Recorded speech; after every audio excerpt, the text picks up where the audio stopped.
കൃഷ്ണ ഗുരുവായൂരപ്പ ശരണം. പൊന്നുണ്ണിക്കണ്ണൻ്റെ ഉഷപ്പൂജ അലങ്കാരം രാവിലെ 4 മണിയോടുകൂടി മലർനിവേദ്യം കഴിഞ്ഞ് ശ്രീകോവിൽ നട തുറന്നു. പൊന്നുണ്ണിക്കണ്ണനതാ ശ്രീലകത്ത് പുഞ്ചിരി തൂകി നിൽക്കുകയാണ് കേട്ടോ. നെയ്വിളക്കുകളെല്ലാം നിറഞ്ഞ് കത്തനുണ്ട്. ആ നെയ്വിളക്കിൻ്റെ ശോഭയിൽ പൊന്നുണ്ണിക്കണ്ണൻ്റെ പുഞ്ചിരി കാണാൻ എന്തൊരു ഭംഗിയാണെന്നറിയോ. പൊന്നുണ്ണിക്കണ്ണൻ്റെ തിരുമുഖം ചന്ദനം ചാർത്തിയിട്ടുണ്ട്. നെറ്റിയിലൊരു സ്വർണ്ണഗോപിക്കുറി അണിയിച്ചിട്ടുണ്ട്. ചെവിയിൽ ചെവിപ്പൂക്കൾ വെച്ചിട്ടുണ്ട്. മാറത്തൊരു സ്വർണ്ണത്തിലകവും ഒരു പുതിയ സ്വർണ്ണമാലയും ചാർത്തിയിരിക്കുന്നു. പൊന്നിൻ കിങ്ങിണി കെട്ടി പട്ടുകോണകമെടുത്ത് ഒരു ചുവന്ന പട്ട് ഞൊറിഞ്ഞെടുത്തിട്ടുണ്ട്. കയ്യിൽ ഓടക്കുഴലും താമരയുമുണ്ട്. സ്വർണ്ണ കിരീടം ചാർത്തി കിരീടത്തിന്മേൽ 3 തിരുമുടിമാലകളും 2 വലിയ വനമാലകളും ചാർത്തിയിരിക്കുന്നു.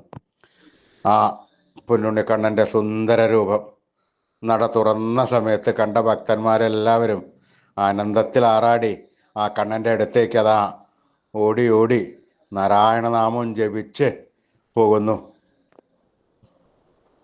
ആ സോപാനപ്പടിയിൽ നിന്ന് കൺകുളിർക്കെ സച്ചിദാനന്ദ കട്ടയെ കണ്ട് ആ പൊന്നുണ്ണി കണ്ണൻ്റെ തൃക്കാൽക്കൽ വീണ് നമസ്കരിക്കണോ, പ്രാർത്ഥിക്കണോ. കണ്ണൻ അവരെ എല്ലാവരെയും അനുഗ്രഹിക്കണം. ആ സുന്ദര രൂപം സച്ചിദാനന്ദ കട്ടയുടെ പുഞ്ചിരി തൂകി നിൽക്കുന്ന സുന്ദര രൂപം നമുക്കും നമ്മുടെ മനസ്സിലേക്കൊന്ന് ആവാഹിച്ചാലോ. എല്ലാവരും ഒരു നിമിഷം കണ്ണടയ്ക്കുക, പ്രാർത്ഥിക്കുക.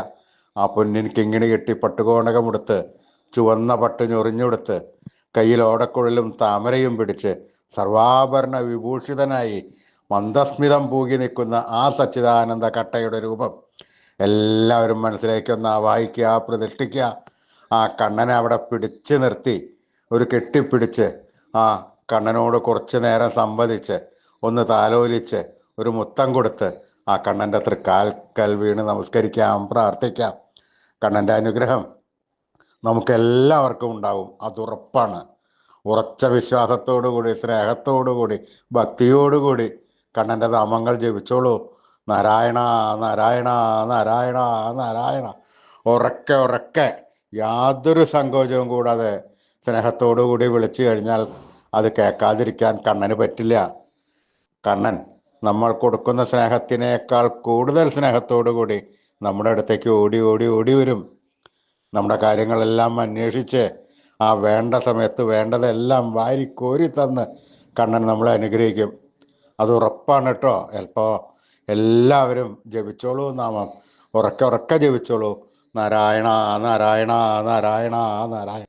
കൃഷ്ണായ വാസുദേവായ ഹരേ പരമാത്മനെ പ്രണതക്ലേശനാശായ ഗോവിന്ദായ നമോ നമഃ. കൃഷ്ണായ വാസുദേവായ ഹരേ പരമാത്മനെ പ്രണതക്ലേശനാശായ ഗോവിന്ദായ നമോ നമഃ. കൃഷ്ണായ വാസുദേവായ ഹരേ പരമാത്മനെ പ്രണതക്ലേശനാശായ ഗോവിന്ദായ നമോ നമഃ. അച്യുതാനന്ദ ഗോവിന്ദ അച്യുതാനന്ദ ഗോവിന്ദ അച്യുതാനന്ദ ഗോവിന്ദ. ഈ നാമത്രയ മന്ത്രം എല്ലാവരും ദിവസേന ഉപാസിക്കുക. അമൂല്യമായ നിധിയാണ് ഈ മന്ത്രം.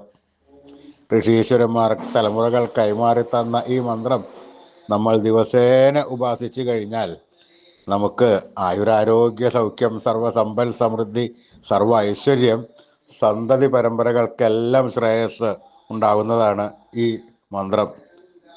കലികാലത്ത് ഉപാസിക്കുവാൻ പറ്റിയ മന്ത്രമാണിത്. അതുകൊണ്ട് എല്ലാവരും ഈ മന്ത്രം ഉറക്കെ ഉറക്കെ നിത്യപ്രാർത്ഥനയിൽപ്പെടുത്തി ജപിച്ചോളൂ. അച്യുതാനന്ദ ഗോവിന്ദ അച്യുതാനന്ദ ഗോവിന്ദ അച്യുതാനന്ദ ഗോവിന്ദ.